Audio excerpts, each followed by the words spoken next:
Okay, so are you ready to sew? This is so exciting. Okay, so the first thing I always want to do is just grab my 2 threads and give them a little tug. Pull some of that thread out.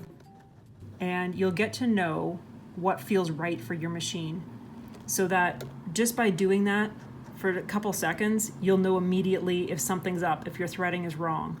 Because you'll feel that if it feels too loose, then you'll know it's not in the tension right, or if it feels too tight, that maybe it's stuck on something. It will just give you a clue that there's something to look for. And you can just quickly look over your threading and make sure everything looks okay. You want to check that your bobbin is looking like it's going the right direction. And you want your bobbin thread to be pointing out the back, and you also want your top thread to be tucked under the foot and pulled out like this. Now, you can start to sew with it like that, and that's fine, but it's also going to make the tail of your thread travel along with your seam, with your stitching, and it gets a little bit confusing sometimes. So I find it nice to just stick it out like that. And now I've got some fabric, and we're going to talk about different parts of the machine. This piece here is called the presser foot, and we can raise and lower the presser foot with this lever that's right here. So mine's in the middle, sometimes they're in the back, but basically this lever just goes up and down like this. If I do that, it's gonna make a loud sound, but we're just gonna bring it up like that. And a cool thing about the presser foot is that you can actually push it up even higher. And that's something that some people don't know, that you can get that up really, really high. So if you're working on a project that's super thick and it's awkward to get it under, you can lift that up really high, push it under. Okay, so we want the presser foot up to start, and I'm gonna just slide the fabric in there, and then I'll put the presser foot down on the fabric. So the presser foot works with the feed dogs, which are these bumpy little pieces underneath. And these feed dogs are rough, and they're like teeth that pull the fabric through. And the presser foot pushes the material against the feed dogs, and they make the fabric go through. So we don't have to push the fabric will just go on its own. So I'm going to tuck the fabric under there, put the presser foot down, and we're almost ready to sew. Now, one thing I'm going to talk about for a second is something called seam allowance.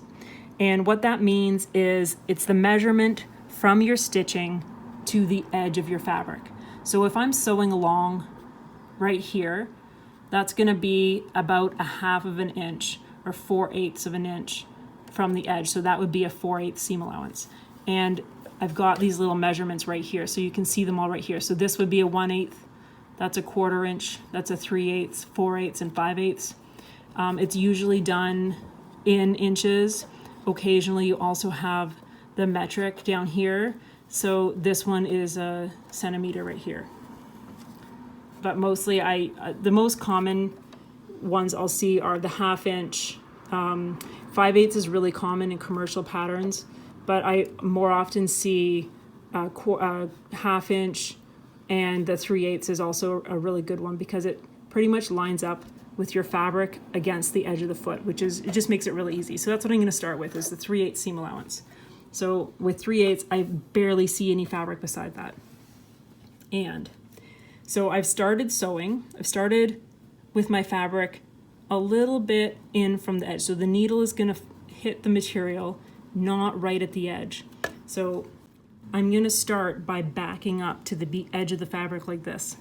I've got my fingers holding onto the 2 threads. I'm going to put my finger on the back stitch button and hold that, and then give it a little bit of gas. Here we go. So we're going backwards first, nice and slow. When we get to the edge, I'm going to let go of the reverse, and now we're going to go forward. And when I do that, I've locked my stitches in place. I've made the start of that seam nice and strong. And the reason why I didn't start right at the edge of the fabric is that sometimes if you start at the edge, the material can get a bit bunched up in the machine, and I find it better to start a little bit in, back up to the beginning, and then go forward, and you can hold it and pull onto that fabric like this. Now, just like driving a car, the harder you push on the pedal, the faster you're going to go. This computerized machine has a speed control, but I can still control it with my foot. but this is nice for starting.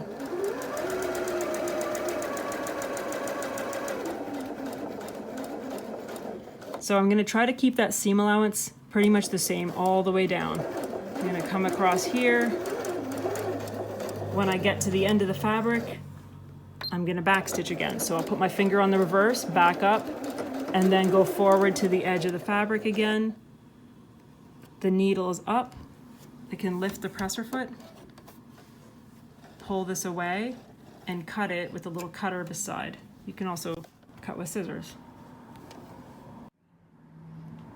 Now I'm going to show you what to do when you get to a corner. So we'll start again from here.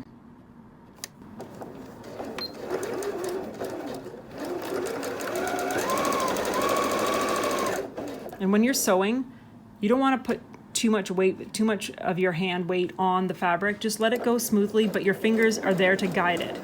You're not pushing it through, you're not pulling it through. The machine is doing that. You're just guiding it. So when we get close to the edge, we're going to turn the corner now because I want to sew up this seam as well. So if I just lift this and turn,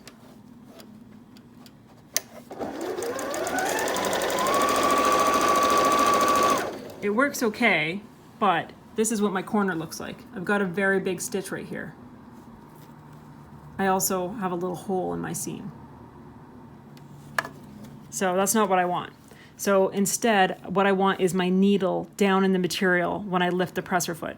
Anytime you're going to lift your presser foot, unless you're done your seam, you want to make sure your needle is down in the material. So the way to do that is you can push this button if you have a computerized machine, makes the needle go down.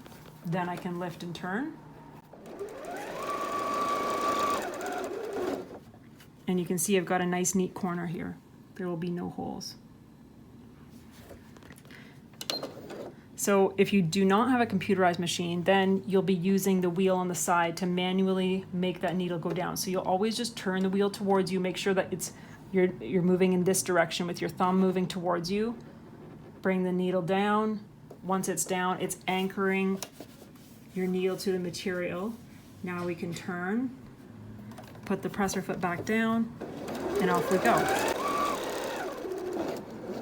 And then we'll backstitch again. And it's done.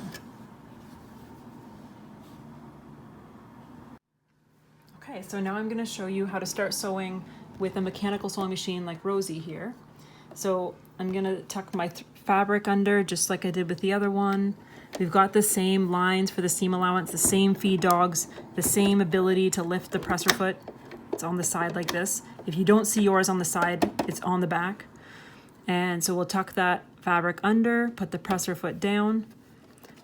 I always like to hold on to my threads when I first start, and that will keep your stitching neater so you won't get a little mess on the underneath your stitches.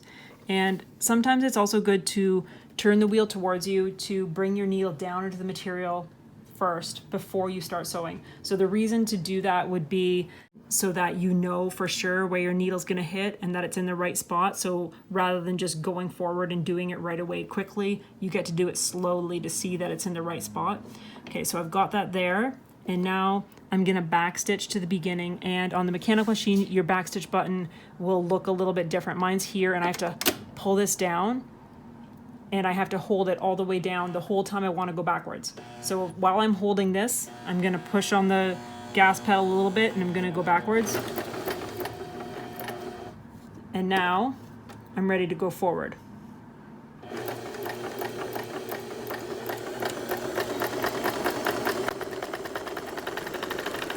And with this one, the speed is entirely controlled by how hard I'm pushing on the foot pedal. So if I push a little bit, I can go slow, and if I push hard, I can go fast. Okay, so we're getting close to the corner, and so I'm going to turn the wheel to bring the needle down into the material. It's down, I lift, I turn, and sometimes when you do this, you realize you turned a little bit too soon or a little bit too late, so you can always change back. So I'm going to go back, and I'm just going to sew one more stitch. So with the manual machine, it's easy. I just turn the wheel, one more stitch. Now I'm going to turn,